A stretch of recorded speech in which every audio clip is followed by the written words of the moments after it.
Good evening my friends. तो कैसे हैं आप सभी लोग। मैं विशाल शर्मा स्वागत करता हूं आप सभी का कंपटीशन एंड यू में। असल में कल जो लाइव क्लास चल रही थी उसमें से रिलेटेड हमारे कुछ क्वेश्चंस अभी बच गए थे और ये काफ़ी सारे क्वेश्चन थे, तो उसके लिए मैं एक नई आपके लिए क्लास लेकर आया हूं जिसके अंदर हम सभी क्वेश्चनों को कवर करेंगे करंट अफेयर के। तो चलिए शुरू कर लेते हैं क्लास। चलिए it's for fun just chill. चलिए तो पहला क्वेश्चन है हमारे पास, KVIC ने अरुणाचल प्रदेश में खोला रेशम प्रशिक्षण सह उत्पादक केंद्र। तो सर ये KVIC है क्या, ये KVIC है क्या, किस चीज से संबंधित है और ये रेशम प्रशिक्षण अरुणाचल प्रदेश में कहां खोला गया है। यहां से थोड़े से क्वेश्चन बनेंगे, आइए हम सभी क्वेश्चनों को वन बाय वन देख लेते हैं।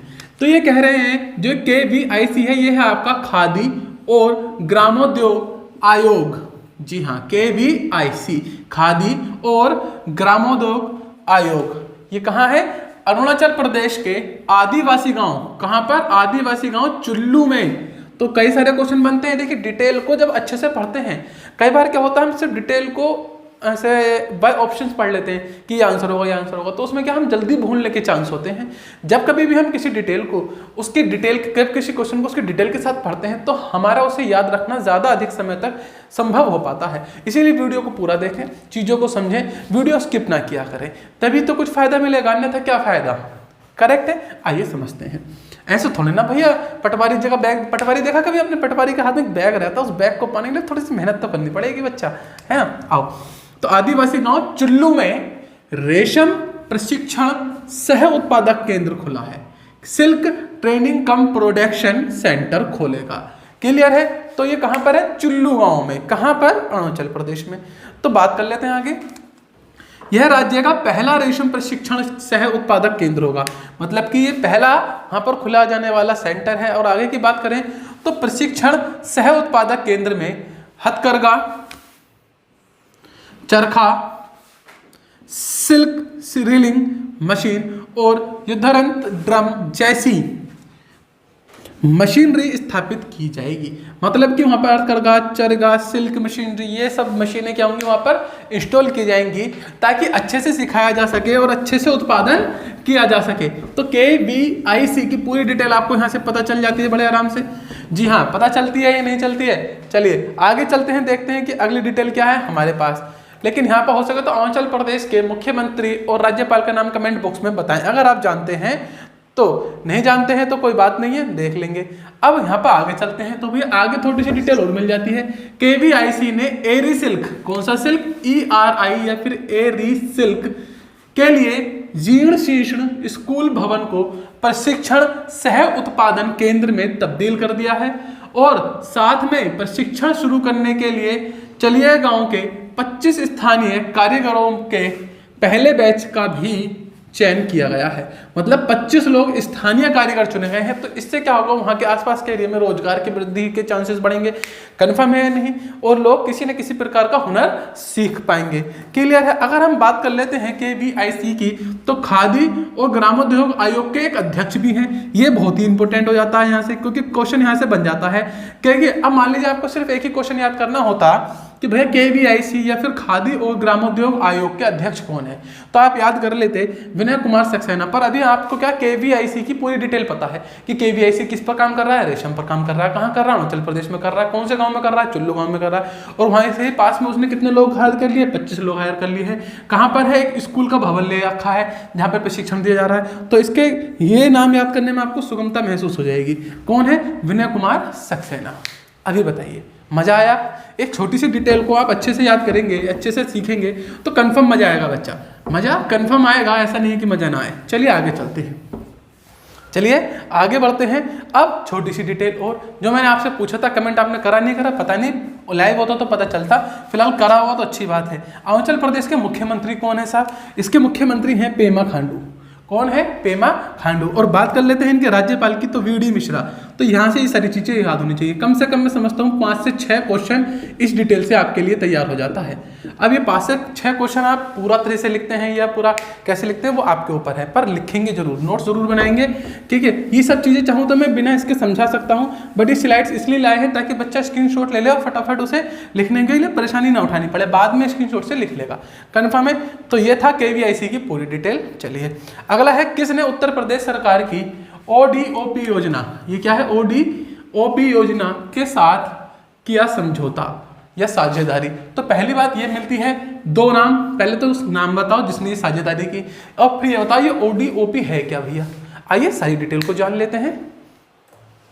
पहली बात ये क्या है आपके लिए, फ्लिपकार्ट ने। तो फ्लिपकार्ट ने क्या किया है आप बहुत अच्छे से जानते हैं, उत्तर प्रदेश सरकार की ODOP योजना के साथ साझेदारी की है। किसने? फ्लिपकार्ट ने। अब ये है क्या साहब, आओ समझ लेते हैं डिटेल के साथ। भारत के घरेलू ई-कॉमर्स मार्केट प्लेस फ्लिपकार्ट ने उत्तर प्रदेश सरकार की वन डिस्ट्रिक्ट वन प्रोडक्ट, जी हाँ, one district one product ODOP योजना के साथ एक समझौता ज्ञापन पर हस्ताक्षर किए हैं। तो हमें यहाँ से भी पता चल जाता है कि ODOP की फुल फॉर्म क्या है, one district one product. Clear है? 2 क्वेश्चन तैयार होता है यहाँ से हमारे लिए। तीसरा ये तैयार हो जाता है, अच्छा ये तो बहुत गरीब था, मुख्यमंत्री कौन है? योगी आदित्यनाथ जी। अब आपको तो गरीब लगेगा क्योंकि आप यूपी के रहने वाले हैं, तो योगी आदित्यनाथ आपको नाम आसानी से याद होता है, पर राज्यपाल का नाम बहुत कम बच्चों को याद है, आनंदीबेन पटेल। ये पहले आपकी गुजरात की भी राज्यपाल रह चुकी है, आनंदीबेन पटेल। तो अभी क्लियर है ये चीज़ें। चलिए अगले क्वेश्चन पर चलते हैं। अब देख रहे हैं ना कि एक एक क्वेश्चन से आपके 2 से 3 क्वेश्चन निकल रहे हैं और चीज़ें याद ही हो रही होंगी डायरेक्ट। मैं कंफर्म गारंटी लेता हूं कि जब आप इससे हटेंगे, मतलब कि जब आपके सामने क्वेश्चन आएगा तो आप आंसर लगा पाएंगे, ये मेरी गारंटी है। चलिए आगे चलते हैं, देखते हैं विश्व भर में या विश्व भर के स्वदेशी लोगों का अंतर्राष्ट्रीय दिवस कब मनाया जाता है।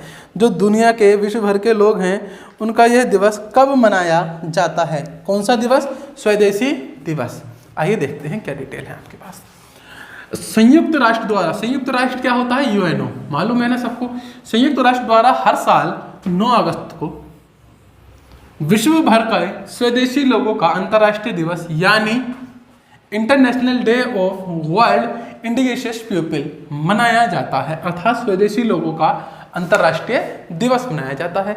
सर ये क्या है, आओ समझते हैं। यह दिन स्वदेशी लोगों की ज़रूरतों के बारे में जागरूकता बढ़ाने के लिए मनाया जाता है। स्वदेशी लोगों की जागरूकता बढ़ाने के लिए किया जाता है। कब मनाया जाता है सर जी?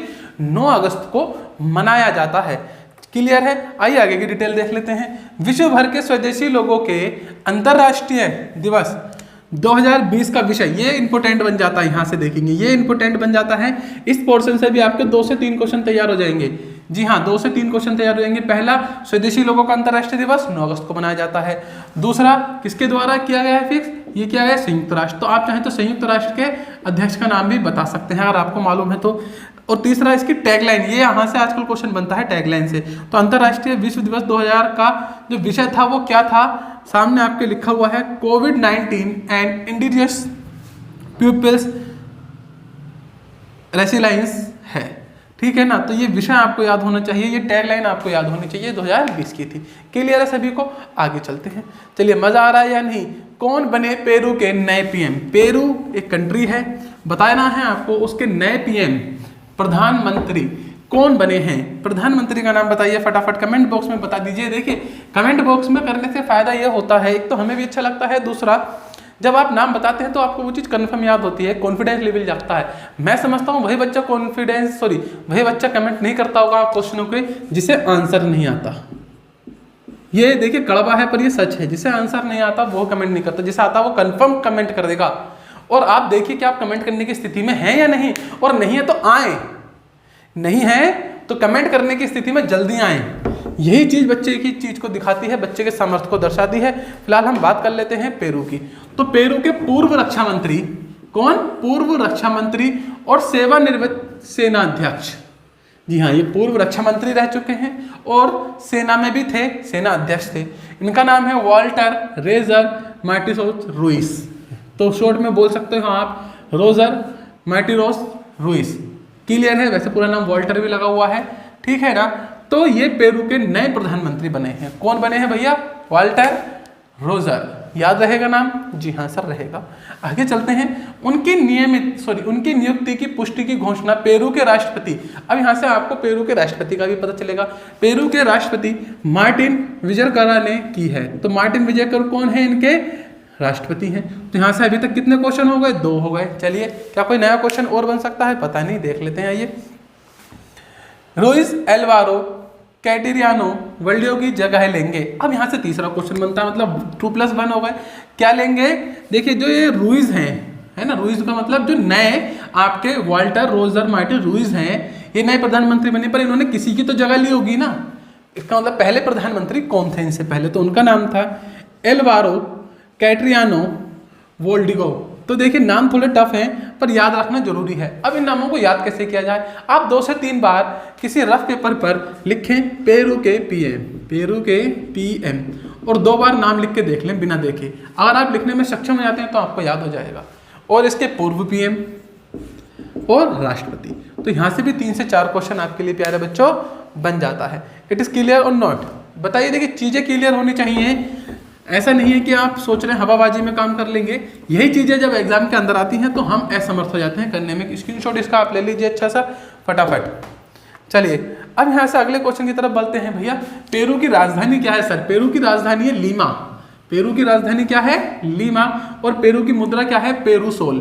तो यहाँ से इस पेरू वाले ऑप्शन से कितना क्वेश्चन तैयार हो जाता है? हमारा 5 क्वेश्चन तैयार हो जाता है। देखिए, चीज़ों को समझेंगे, लिखते चलेंगे, नोट करते चलेंगे। चैनल को लाइक शेयर सब्सक्राइब करें। अगर देखिए सब कुछ अच्छा लग रहा है और अच्छी खासी क्लास मिल जाती है तो कुछ फ्रेंड्स के साथ शेयर कर देंगे तो अच्छा रहेगा। मतलब ये है बस, और क्या। तो लीमा किसकी राजधानी है? सर, पेरू की। पेरू की मुद्रा क्या है? Peru soul. कन्फर्म है? आगे की तरफ चलते हैं। मजा आ रहा है? क्वेश्चन की डिटेल देखना, क्वेश्चन की डिटेल पे जाना, मजा आएगा। ऐसा तो है नहीं ना आए। बेलारूस के राष्ट्रपति का चुनाव किसने जीता? तो बेलारूस भी एक कंट्री है, उसके राष्ट्रपति का चुनाव किसने जीता? कमेंट बॉक्स में आंसर दे दे, वीडियो रोक कर अगर आंसर जानते हैं तो मजा आ जाएगा। बट चलिए आगे चलते हैं। बेलारूस के राष्ट्रपति अलेक्जेंडर लुकाशेंको ने बेलारूस के राष्ट्रपति चुनाव में 80.23% वोट हासिल कर लगातार 6ठा कार्यकाल जीता है। ओ माय गॉड, ये देखिए, यहाँ से क्वेश्चन बनना है। ये चीज हो जाती है इंपॉर्टेंट आपकी। अगर हम बात करते हैं बेलारूस की, किसकी बात करते हैं बच्चा? बेलारूस की बात करते हैं, तो ये क्वेश्चन बन सकता है। पहला क्या बन सकता है कि बेलारूस के उस राष्ट्रपति का नाम बताइए जिन्होंने 6ठी बार इलेक्शन जीता है। तो आप किसका नाम बताएंगे? अलेक्जेंडर लुकाशेंको का नाम बताएंगे। पहली बात, कितने प्रतिशत वोट मिले? 80% वोट मिले, मतलब कि प्योर जीत है ना। तो ये चीजें याद है। यहाँ से क्वेश्चन कम हो जाता है कि पिछले कौन थे, क्योंकि पिछले के 6ठी बार तो यही बन गए, तो पिछले भी यही थे। मुझे तो लग रहा है जिस प्रकार से इन्हें मिले अगले भी यही हो जाएंगे भैया। देखिए साफ बात है ना। तो चलिए, अच्छी छवि है इनकी, इसीलिए ऐसा है। कन्फर्म है? चीजें मजा आ रहा है। तो अब सर बेलारूस की बात हो रही है तो इसकी राजधानी क्या है? भैया, बेलारूस की राजधानी है मिन्स्क। याद रखेंगे, बेलारूस की राजधानी क्या है? मिन्स्क राजधानी है इसकी। बेलारूस की राजधानी क्या है? मिन्स्क। सर, इसकी मुद्रा भी बता दो हमें। इसकी मुद्रा है बेलारूसी रूबल। बेलारूसी रूबल। तो यहाँ से कितना क्वेश्चन हमारे पास तैयार हो रहा है? कम से कम 4 क्वेश्चन। देख रहे हैं ना, एक एक टॉपिक से कैसे कैसे हम ज़्यादा से ज़्यादा क्वेश्चंस को तैयार कर पा रहे हैं। आप देखेंगे, राजधानी क्या है? मिन्स्क। और इसकी मुद्रा क्या है बच्चा? इसकी मुद्रा है बेलारूसी रूबल। कन्फर्म है? चलिए आगे बढ़ते हैं, अगले क्वेश्चन की तरफ चलते हैं। क्वेश्चन अभी ढेर सारे हैं। महिंद्रा राजपक्षे कितनी बार बने श्रीलंका के पीएम? महिंद्रा राजपक्षे फिर से पीएम बन गए हैं, मैं आपको बता दूं। पर मैंने यहाँ से क्वेश्चन ये पूछा कि कितनी बार बने हैं, कौन सा नंबर का ये इनका था लगातार। आइए, श्रीलंका के पूर्व राष्ट्रपति महिंद्रा राजपक्षे ने 4थी बार देश के प्रधानमंत्री के रूप में शपथ ली है। तो कितनी बार बन चुके हैं भैया? 4थी बार। पर इससे पहले ये क्या थे? राष्ट्रपति भी रह चुके हैं। कौन? महिंद्रा राजपक्षे। चलिए, प्रधानमंत्री के रूप में शपथ ली। यह कारनामा उनकी पार्टी ने 5 अगस्त 2020 को किया। चलिए, नॉर्मल बात है। संसदीय चुनावों में शानदार जीत हासिल करने के बाद हुआ। चलिए, तो नॉर्मल क्वेश्चन रह गया कि क्या है, कितनी बार जीत चुके हैं? 4 बार, जो अपने आप में बहुत बड़ी बात है। अगर हम बात करते हैं श्रीलंका के राष्ट्रपति कौन है साहब, तो श्रीलंका के राष्ट्रपति हैं गोतबाया राजपक्षे। गोतबाया राजपक्षे। देखिए, पीएम की बात करते हैं और बात करते हैं प्रेसिडेंट की। पीएम मतलब प्रधानमंत्री, प्रेसिडेंट मतलब राष्ट्रपति। तो यहाँ के पीएम कौन है? महिंद्रा राजपक्षे। है ना। और बात करते हैं इनके प्रेसिडेंट की, तो गोतबाया राजपक्षे, तो दोनों राजपक्षे ही हैं, कन्फर्म है। बहुत छोटी छोटी डिटेल है सर। यहाँ की अगली डिटेल क्या है, चलिए श्रीलंका की राजधानी की बात कर लेते हैं, तो जयवर्धनेपुरा है, जयवर्धनेपुरा कोटे, दिख रही होगी, दिख रहा है ना क्लियर। श्रीलंका की जो राजधानी है वो क्या, जयवर्धने कोटे इसकी राजधानी है। तो अभी बताइए डिटेल में मजा आया या नहीं आया, स्क्रीनशॉट ले लेंगे ताकि पूरी डिटेल आपको एक साथ मिल जाया करे। चलिए कन्फर्म है।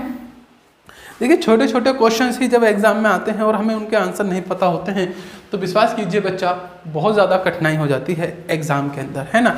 चलिए स्क्रीनशॉट ले लिया होगा आप लोगों ने। अगले क्वेश्चन की तरफ बढ़ते हैं। लिखा है फोर्ब्स मैगजीन ने जारी की साल 2020 के सबसे महंगे एक्टर्स की सूची। तो सबसे महंगा एक्टर कौन है ये आपको बताना है।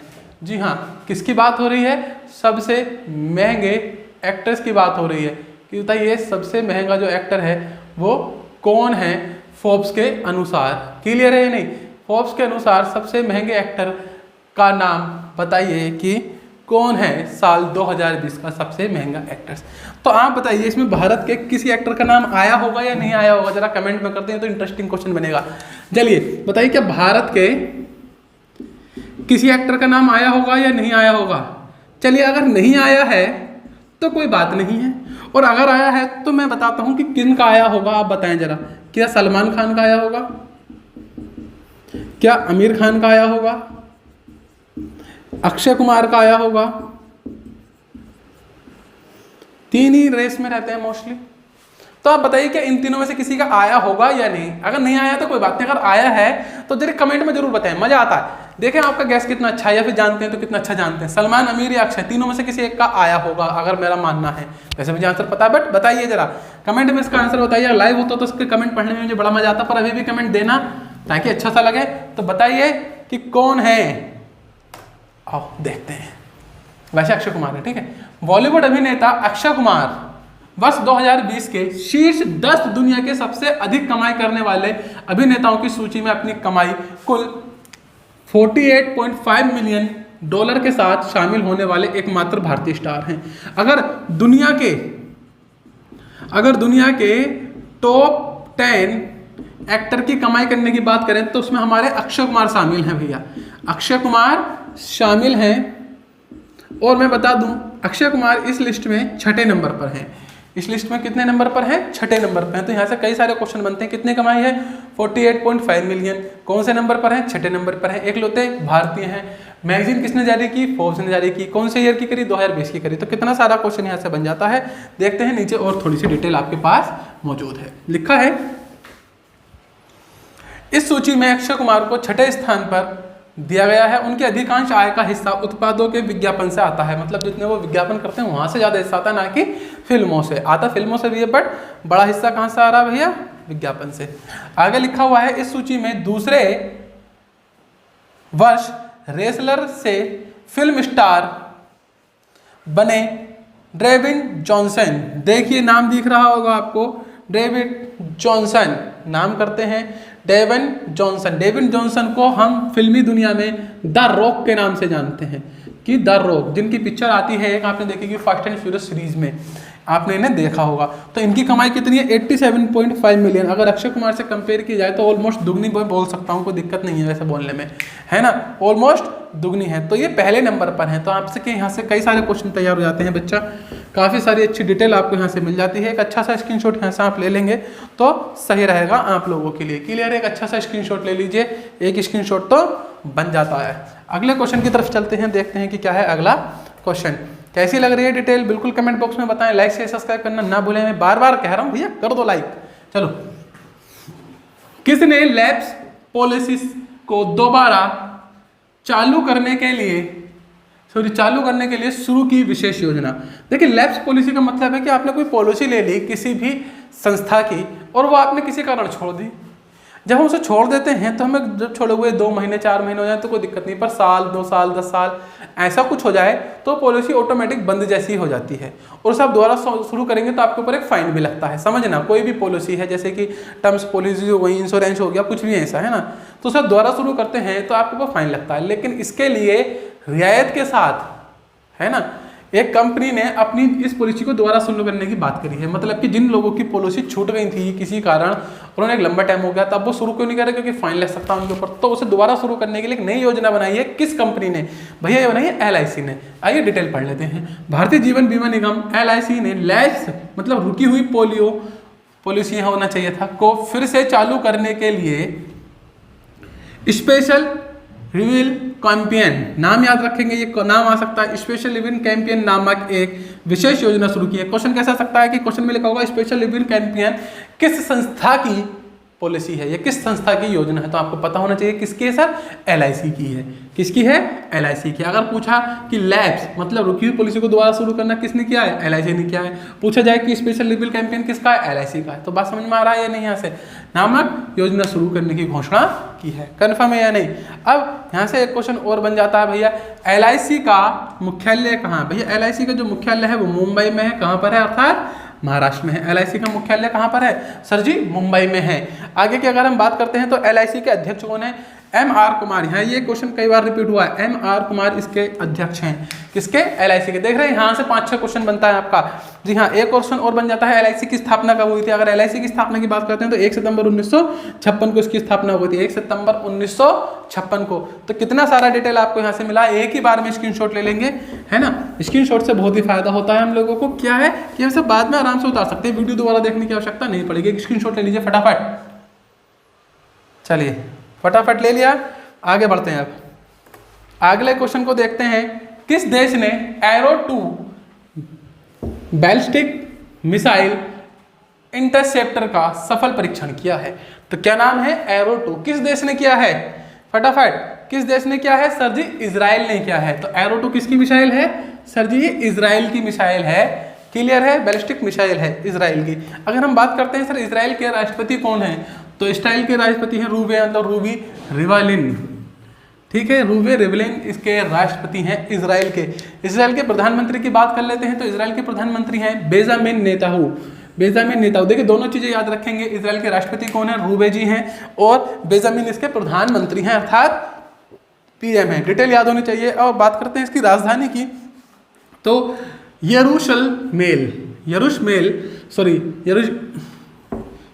जीप से नाम रख लेते हैं भाई साहब, बिल्कुल मैं बता रहा हूँ। यरूशलेम इनका नाम है, इनकी राजधानी का क्या नाम है? यरूशलेम। हमारे रख लेते लखनऊ, कितने बढ़िया बढ़िया नाम है। चलिए मजाक का पॉइंट है, ठीक है ना। अगर अब बात करते हैं इसकी मुद्रा क्या है, तो इसकी मुद्रा है Israel new shekel. Israel new shekel. अब आप देख रहे हैं कितना क्वेश्चन यहाँ से तैयार हो रहा है। कम से कम इस अकेले टॉपिक से 5 से 6 क्वेश्चन बनता है। अब सब बस ये है कि आगे कभी इजराइल का नाम आता है तो आपको ये डिटेल पता होनी चाहिए। ये फिक्स डिटेल्स ही रहती है लंबे समय तक। ये दो तो लंबी फिक्स हैं, ये चेंज हो जाती हैं कुछ 5 सालों में, बट लंबे टाइम पीरियड तक तो सेफ रहती हैं। तो इन चीज़ों को याद करने की जरूरत नहीं है, इन्हें डायरेक्ट देखते रहेंगे याद हो जाएगी। बट एक बार किसी दिन बैठ के जरूर याद कर लेना, ताकि आगे भविष्य में भूलने की नौबत ना आए। अब हिरोशिमा डे, आप सबने हिरोशिमा का नाम सुना होगा। हिरोशिमा कहाँ पर है? जापान। तो हिरोशिमा डे बनाया गया था। आइए बात कर लेते हैं क्या क्या इसके बारे में। हर साल 6 अगस्त को, ये डेट पहली डेट, हर साल 6 अगस्त को द्वितीय युद्ध, सेकंड विश्व युद्ध की बात हो रही है यहाँ पर, सेकंड विश्व युद्ध के दौरान हिरोशिमा पर गिराए गए परमाणु बम की सालगिरह का प्रतीक है। मतलब कि प्रतिवर्ष 6 अगस्त को, इसका मतलब 6 अगस्त को ये परमाणु बम हिरोशिमा पर गिराया गया था। आइए आगे की डिटेल पढ़ते हैं। यह भव्य घटना 6 अगस्त 1945 को हुई थी, जब संयुक्त राज्य अमेरिका ने जापान के हिरोशिमा शहर पर लिटिल बॉय, क्या नाम है? लिटिल बॉय नामक एक परमाणु बम गिराया। तो यहाँ से कई सारी डिटेल पता करती है। हिरोशिमा डे कब मनाया जाता है? 6 अगस्त को। पूरी तारीख की बात करें तो 6 अगस्त 1945 को। कब की बात है? द्वितीय सेकंड युद्ध की बात है। तो इसका नाम क्या था? Little boy. यहाँ से अभी तक 4 से प्लस क्वेश्चन हो गए, और देखते हैं। देखिए क्वेश्चन ऐसे बनते हैं, चीज़ों को याद रखना सीखेंगे आप लोग। यह परमाणु हमला 1945 में द्वितीय विश्व युद्ध को समाप्त करने के मकसद से किया गया था। इस दिन को परमाणु ऊर्जा और परमाणु हथियारों के खतरे के बारे में शांति को बढ़ावा देने और जागरूकता फैलाने के लिए भी याद किया जाता है। मतलब ये बताने के लिए कि परमाणु हथियार या परमाणु बम कितना ज़्यादा घातक हो सकता है किसी भी लिए, एक पूरी ह्यूमन के लिए, पूरी ह्यूमन जाति के लिए कितना ज़्यादा ये घातक है, इसके लिए भी क्या है एक बात है ये। हिरोशिमा डे विश्व युद्ध 1900 मतलब कि द्वितीय विश्व युद्ध की बात हो रही है, 1939 से 1945 तक चला, जो तैनात किया गया दुनिया का पहला परमाणु बम था, जिसमें क्या था 9000 पाउंड, देखना 9000 पाउंड से अधिक यूरेनियम 235 लोड किया गया था, और जिसे USB-29 बॉम्बर, कहां से, जिसे USB-29 बॉम्बर एयरक्राफ्ट द्वारा 6 अगस्त 1945 को हिरोशिमा के जापानी शहर एनोला पर गिराएगा। तो कितनी सारी डिटेल यहां से मिलती है, मैं समझता हूं 6 से ज्यादा क्वेश्चन। देखो पहला हिरोशिमा डे सर जी 6 अगस्त, एक क्वेश्चन हुआ। दूसरा इसकी पूरी डेट 6 अगस्त 1945, दूसरा क्वेश्चन हुआ। तीसरा सर ये द्वितीय विश्व युद्ध के दौरान हुआ। चौथा विश्व युद्ध की डेट मिलती है 1939 से 1945, 4 क्वेश्चन हुए। अगला कौन से प्लेन से या एयरक्राफ्ट से गिराया गया, तो उसका नाम था USB-29 बॉम्बर, 5 क्वेश्चन। एक क्वेश्चन ये भी बनता है कि उसका नाम क्या था, लिटिल बॉय, 6 क्वेश्चन। तो देख रहे हैं ना कितना सारा क्वेश्चन आपको यहां से मिल जा रहा है, देख रहे हैं ना, डिटेल देखें, समझे चीजों को। एक अच्छा सा स्क्रीनशॉट ले लेंगे ताकि आपके काम आ जाए, आप इसे फेयर कर लें। करंट अफेयर ऐसे पढ़ें कि मजा आ जाए, फटाफट ले लें इसका स्क्रीनशॉट एक बढ़िया सा। चलिए आगे चलते हैं अगले क्वेश्चन की तरफ। किसको नियुक्त किया गया जम्मू और कश्मीर का नया उपराज्यपाल? फटाफट, जम्मू और कश्मीर का नया उपराज्यपाल किसे नियुक्त किया गया है? फटाफट आंसर देते हैं आप, छोटे छोटे आंसर हैं, छोटे छोटे आंसर रहेंगे भैया थोड़ी देर के लिए। किसे किया गया है? मनोज सिन्हा को किया गया है। किसे किया गया है? मनोज सिन्हा को। आंसर नहीं आते हैं बच्चों के, आंसर देना सीखें फटाफट। अगला क्वेश्चन, थोड़े सब क्वेश्चन नहीं चलेंगे, वन वर्ड, क्योंकि आखिरी समय पा गए हैं। उनकी नियुक्ति इस पद से इस्तीफा देने वाले गिरीश चंद्र मुर्मू के स्थान पर की गई। तो इनकी नियुक्ति किसके स्थान पर की गई है? चंद्र मुर्मू, पूरा नाम है गिरीश चंद्र मुर्मू। तो आपको पता चलता है कि पिछले उपराज्यपाल कौन थे? गिरीश चंद्र मुर्मू, उनके स्थान पर इनकी नियुक्ति कर दी गई है। अगर हम आगे की बात करें तो सिन्हा ने लोकसभा में 3 बार पूर्वी उत्तर प्रदेश के गाजीपुर संसदीय क्षेत्र के प्रतिनिधित्व किया था। इसके अलावा सिन्हा रेल राज्य मंत्री के रूप में भी काम किया है। तो कोई पुराना नाम है, ऐसा नहीं है कि नए आए हैं फील्ड में। तो मनोज सिन्हा का नाम याद हो गया, वो जम्मू कश्मीर के उपराज्यपाल हैं। इनसे पहले कौन थे? इनसे पहले थे चंद्र मुर्मू भैया, इनसे पहले थे चंद्र मुर्मू। आगे की तरफ चलते हैं, लिखा है किसने raw a history of India's covert operations नामक पुस्तक लिखी है। रो का नाम तो सुना होगा, टाइगर जिंदा है, टाइगर पिक्चर देखी, उसमें रो की बातें की गई हैं, हमारी खुफिया एजेंसी की बातें की गई हैं, ठीक है ना। तो उसके लिए एक पुस्तक लिखी गई है, इसका लेखन किसने किया है? तो भैया आइए, पूरी लंबी चौड़ी थ्योरी है, एक बार स्क्रीनशॉट ले लो बढ़िया सा। चलिए स्क्रीनशॉट ले लिया, आइए पढ़ते हैं। जांच पड़ताल करने वाले पत्रकार और लेखक यतीश यादव द्वारा, किसने लिखा है ये? यतीश यादव द्वारा raw a history of India convert operation शीर्षक पुस्तक लिखी गई है। इस नई किताब में भारत की जासूसी agency research and analysis wing रॉ द्वारा किए गए वीरतापूर्ण कार्य संचालन की एक झलक देखने के लिए मिलेगी, जिसमें बताया गया है कि किस तरह जासूसी कम्युनिटी में ग्रे दीवार के पीछे वास्तव में कैसे ऑपरेशन को अंजाम दिया जाता है। मतलब कि आपको यह बताया जा रहा है कि कितने तरीके से कैसे अंजाम दिया जाता है ऑपरेशन को, जो कि एकदम आसान काम नहीं है। और इसका पूरा लिखित ब्यौरा दिया है इस पुस्तक के अंदर। इस पुस्तक को आप पढ़ेंगे तो आपको बिल्कुल ऐसा फील होगा जैसे कोई मूवी देख रहे हो। चलिए, रॉ जिसके संस्थापक, अब यहां से देखेंगे आप, यहां से डिटेल आपके लिए जरा इंपॉर्टेंट हो जाएगी। रॉ, यहां से नीचे की डिटेल देखेंगे। रॉ जिसके संस्थापक महान स्पाई मास्टर रामेश्वरम नाथ काओ थे। जी हाँ, जो रो है आपकी, उसके संस्थापक कौन थे? रामेश्वरम नाथ काओ थे, नाम याद रहेगा।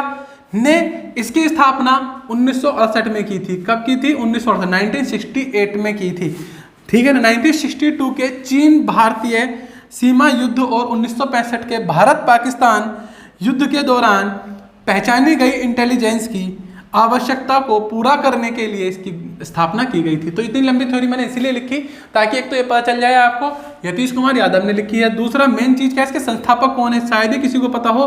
रामेश्वरम नाथ काओ रो के संस्थापक हैं। रो की स्थापना कब हुई थी? 1968 में हुई थी। इसकी जरूरत क्यों पड़ी ये भी बताया गया। 1962 के और 1965 के युद्ध के बाद इसकी जरूरत पड़ी थी कि हमारे पास भी ऐसी कोई खुफिया एजेंसी हो जो कि हमें बाहर की जानकारी दे सके, उनके हथियारों की जानकारी दे सके, उनकी सेना की जानकारी दे सके। तो इसके लिए हमने क्या करे, अपनी एक अलग सेना तैयार करी जो कि रो के लिए काम करती है। कन्फर्म हुआ?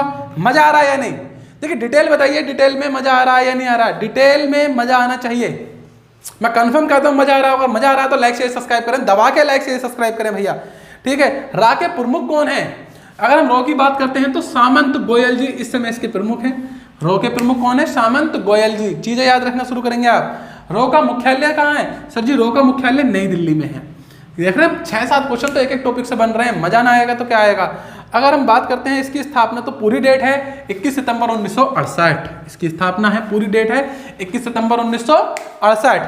बताइए मजा आया या नहीं आया? जी दवाई के मजा आएगा। लाइव होती तो और आधा आता, पर फिलहाल इसी में मजा ले लेते हैं एक बार। क्या दिक्कत है?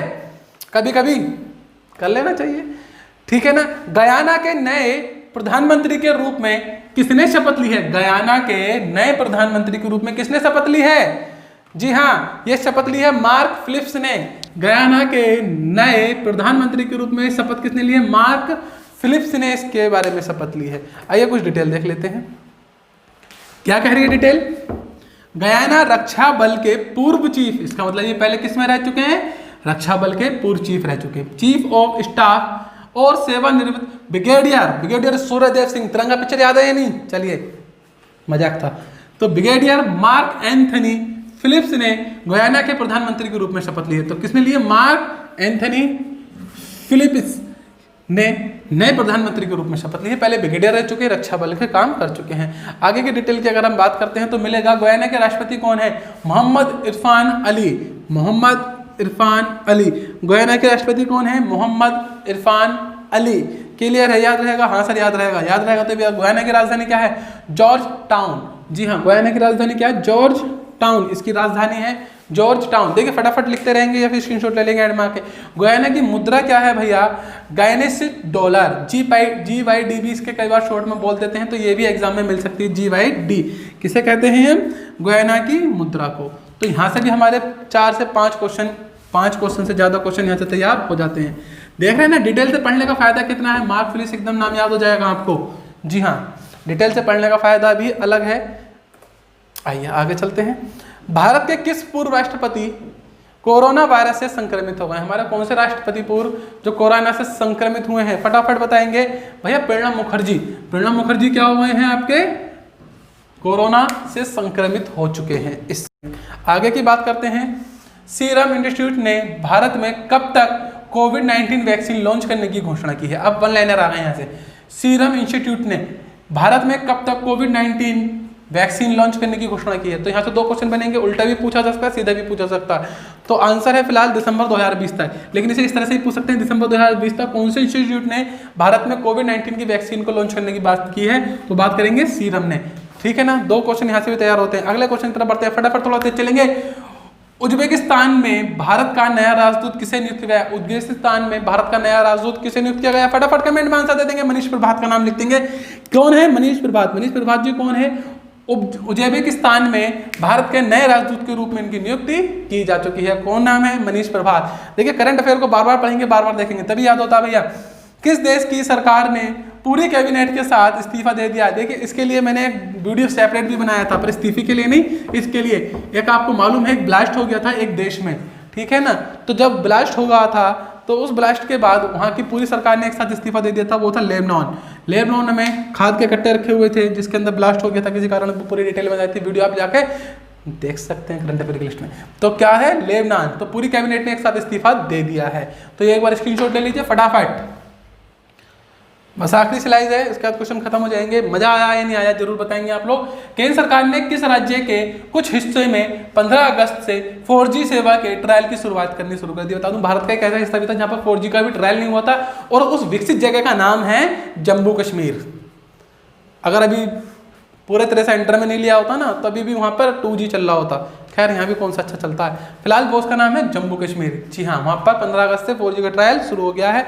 आगे की बात करते हैं। द हार्ट ऑफ इस्लाम की लेखिका का 63 वर्ष की उम्र में निधन हो गया, उनका नाम क्या है? तो उन्होंने कौन सी पुस्तक लिखी? The heart of Islam. जी हाँ, इनका नाम है सादिया देहलवी। सादिया देहलवी। सादिया देहलवी ने एक पुस्तक लिखी है जिसका नाम है द हार्ट ऑफ इस्लाम। इनका क्या हो गया? निधन हो गया। तो यहाँ से 2 से 3 क्वेश्चन बन जाते हैं। फटाफट आगे चलते हैं। 10 अगस्त को विश्व भर में किस दिवस के रूप में मनाया जाता है? 10 अगस्त को विश्व भर में किस दिवस के रूप में मनाया जाता है? आंसर दे सकते हैं कमेंट बॉक्स में वीडियो को पॉज करके।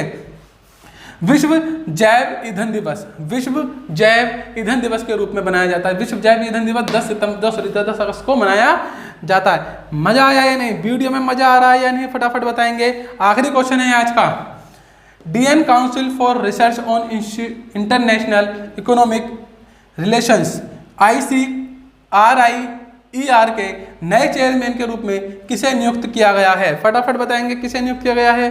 भैया ये नियुक्त किया गया है प्रमोद भसीन को। किसे नियुक्त किया गया है? प्रमोद भसीन जी को नियुक्त किया गया है। जी हाँ, आंसर दिख रहा होगा आपको, एक बार स्क्रीनशॉट ले लीजिए, स्क्रीनशॉट ले लीजिए इसका पूरे का। तो ये थी आज की आपकी वीडियो, जहां आपको शायद बेहद मजा आया हो, चीजें सीखने के लिए मिली हो, और मजा तो आता ही हमेशा करंट अफेयर में। मिलते हैं आपसे अगली वीडियो में, तब तक के लिए बाय बाय। आपका दिन शुभ हो। वीडियो पसंद आई तो लाइक से सब्सक्राइब करना ना भूलें।